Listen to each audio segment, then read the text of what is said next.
नमस्कार, मैं हूँ एस्ट्रो वास्तु एक्सपर्ट सावी सिंह और आज हम बात करने वाले हैं कि वृश्चिक राशि वालों के लिए अक्टूबर का महीना क्या कुछ खास लेकर आ रहा है। अगर आपकी राशि स्कॉर्पियो है तो ऐसे में आप सबसे ज्यादा इन्फ्लुएंस होते हैं अपने जीवन में मंगल की ऊर्जा से, यानी कि प्लैनेट मार्स से, जो कि आपकी ही राशि के स्वामी ग्रह माने गए हैं।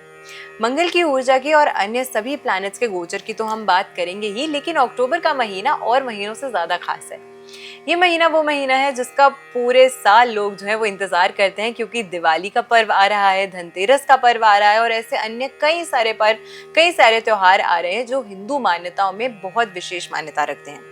और खास करके अक्टूबर के महीने की अगर हम बात करते हैं तो ये महीना वैसे ही बेहद शुभ रहने वाला है, क्योंकि महीने की शुरुआत 1 अक्टूबर को रामनवमी का पर्व होगा और 31 अक्टूबर यानी कि महीने का समापन जो है वो अक्षय नवमी या फिर आंवला नवमी के नाम से भी जिसे कहा जाना जाता है, उससे होने वाला है। तो अब ऐसे में जिस महीने की शुरुआत और समापन ही माँ दुर्गा और श्री हरि विष्णु के आशीर्वाद से हो रही हो, तो उस महीने में तो आपके सभी काम बने, आपके सभी कार्य जो है वो सिद्ध हो, पूरे हो, हमारी यही मनोकामना है। अब सबसे पहले हम पंचांग को जान लेते हैं, क्योंकि वैदिक मान्यताओं से पंचांग के अनुसार ही जब भी आप कोई भी पर्व मनाते हैं तो उसकी जो महत्वता और उसका जो लाभ होता है वो दुगना हो जाता है। सबसे पहले महीने की शुरुआत 1 अक्टूबर को रामनवमी का पर्व मनाया जाएगा और 2 अक्टूबर को विजयदशमी यानी कि दशहरा का पर्व मनाया जाएगा। 8 अक्टूबर को होगा कार्तिक मास प्रारंभ, जो कि 5 नवंबर तक रहने वाला है। और इस समय के दौरान, इस बीच में अगर आप विशेष करके तुलसी मैया की पूजा अर्चना करते हैं, उनके समक्ष सुबह और संध्या के समय शुद्ध देसी घी का दीपक प्रज्वलित करते हैं, तो उससे विशेष लाभ आपको आपके जीवन में देखने को मिलता है। घर में अगर बार बार तुलसी मैया आप लाते हैं बट वो सूख जाती है, तो इस बारी कार्तिक मास के दौरान आपको जरूर तुलसी माँ का एक पौधा अपने घर लाना चाहिए और नियम अनुसार उनकी पूजा अर्चना जरूर करनी चाहिए, ताकि उनके आशीर्वाद से आप और तुलसी मैया दोनों ही जो है इस घर में सुख समृद्धि लेकर आए। इसी के साथ में 10 अक्टूबर को मनाया जाने वाला है करवा चौथ का पर्व, जिसका सभी सौभाग्यवती महिलाएं जो है वो बहुत ही देर से इंतजार करती हैं। वो चाहती हैं कि ये पर्व आए ताकि उनकी सभी मनोकामनाएं जो है वो पूरी हो जाएं और उनके रिश्तों में उनके पति के साथ, उनकी पत्नी के साथ जो संबंध है उनके, वो अच्छे हों, वो मजबूत हों।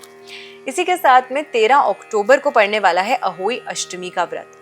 18 अक्टूबर को मनाया जाएगा धनतेरस और 19 अक्टूबर को मनाया जाने वाला है हनुमान जयंती का महापर्व। और फिर बारी आ जाएगी 21 अक्टूबर की, जो कि है दीपावली का महापर्व। और दीपावली, धनतेरस, ये सभी पर्व जो हैं वो खास मान्यता आपके लिए जरूर रखते हैं, मुझे पता है, क्योंकि इस समय के दौरान कुछ छोटे छोटे उपाय करके, कुछ छोटी रेमेडीज करके आप माँ लक्ष्मी को प्रसन्न कर सकते हैं, जिससे आपके व्यवसाय में, आपके बिजनेस में, आपके घर में, आपकी नौकरी में हर तरीके से आपको वृद्धि की प्राप्ति हो, आपके स्वास्थ्य में आपको आरोग्य की प्राप्ति हो और आपके जितने भी कार्य हैं वो हमेशा सिद्ध हो, उनके सभी के कार्य जो है, सभी काम जो है आपके, वो बन जाए। इसी के साथ में अन्नकूट जो है वो 22 अक्टूबर को होगा। 23 अक्टूबर को पड़ने वाला है भाई दूज का महापर्व और 31 अक्टूबर को पड़ने वाला है आंवला नवमी यानी कि अक्षय नवमी का महापर्व। और अक्षय नवमी के दिन, आंवला नवमी के दिन, अगर आप श्री हरि विष्णु को आंवला का भोग अर्पित करके खुद स्वयं प्रसाद रूप में उसे ग्रहण करते हैं, तो आपकी जितनी भी मनोकामना है, आपकी समस्त मनोकामनाओं की पूर्ति होती है। अब ये तो रहने वाला है इस महीने का पंचांग, लेकिन इसी के साथ इस महीने जो ग्रहों के ट्रांजिट्स हो रहे हैं, गोचर हो रहे हैं, वो आपको एज एन इंडिविजुअल, वो आपको एज ए राशि अनुसार आपकी किस तरीके से प्रभावित करने वाले हैं, उससे जान लेते हैं। वृश्चिक राशि की जब हम बात करते हैं तो आपकी राशि के स्वामी ग्रह हैं मंगल, और मंगल जो है इस समय के दौरान त्रिग्रही योग बनाने वाले हैं बुध और नीच के सूर्य के साथ, वो भी तुला राशि में, जो कि आपकी राशि से 12वें भाव की राशि है। तो इस भाव में जब मंगल युति करेंगे सूर्य और साथ में बुध के साथ में, तो सबसे पहले आपकी मानसिक स्वास्थ्य, आपकी मेंटल हेल्थ में आपको थोड़ी सी परेशानियां और कठिनाइयां जो हैं वो देखने को मिल सकती हैं। और शारीरिक रूप से भी आपको कहीं ना कहीं थोड़ा सा ये जो मानसिक स्वास्थ्य की परेशानियां हैं, मेंटल हेल्थ के ये जो स्ट्रेस है, वो कहीं ना कहीं आपके लिए, आपको शारीरिक रूप से भी थोड़ा सा पीड़ित कर सकता है। तो इसीलिए अपने स्वास्थ्य का विशेष ख्याल आपको इस महीने के दौरान जरूर रखना है। क्योंकि अक्टूबर का महीना है, हर कोई बाहर घूमने जाएगा, फैमिली के साथ घूमने जाएगा। दिवाली का समय होता है तो कभी किसी के घर, कभी किसी के घर। तो इस बीच में हो सकता है कि खाने पर भी आपका खुद का जो कंट्रोल है या जो नियंत्रण है वो ना रहे। तो इसी वजह से अपने स्वास्थ्य का और अपने खान पीन का भी विशेष ख्याल जो है वो आपको अक्टूबर के महीने में ज़रूर रखने का प्रयास करना चाहिए। देवगुरु बृहस्पति की अगर हम बात करते हैं तो वो 18 अक्टूबर तक मिथुन राशि में और उसके बाद अपनी उच्च राशि यानी कि कर्क राशि में गोचर करेंगे, जो कि आपकी राशि से अष्टम और नवम भाव की राशि रहने वाली है। और नवम भाव में उच्च के जब जुपिटर ट्रांजिट करेंगे, क्योंकि इस भाव के कारक ग्रह भी हैं, तो ऐसे में आपको भाग्य में अपनी कुछ अच्छी वृद्धि मिलने वाली है। आपकी अपॉर्चुनिटीज आपको बहुत अच्छे मिलने वाली हैं। आपके कार्य सफल होते हुए आपको नजर आएंगे। ट्रैवल अगर करना चाहते हैं तो कहीं ना कहीं ट्रैवल करने के अवसर आपको प्राप्त हो सकते हैं, और खास करके पिलग्रिमेज यानी कि हो सकता है कि किसी धार्मिक स्थान पर आपके जो ट्रैवल है, जो आयागमन है, वो ज्यादा हो सकता है। कहीं ना कहीं काफी सारे लोगों के लिए इस समय वो देखेंगे कि धार्मिक कार्यों के प्रति उनका जो रुझान है वो भी बढ़ता हुआ उन्हें नजर आएगा। शुक्र ग्रह की अगर हम बात करें तो 9 अक्टूबर तक सिंह राशि में और फिर कन्या राशि में गोचर करेंगे, जो आपकी राशि से दशम और एकादश भाव की राशि है।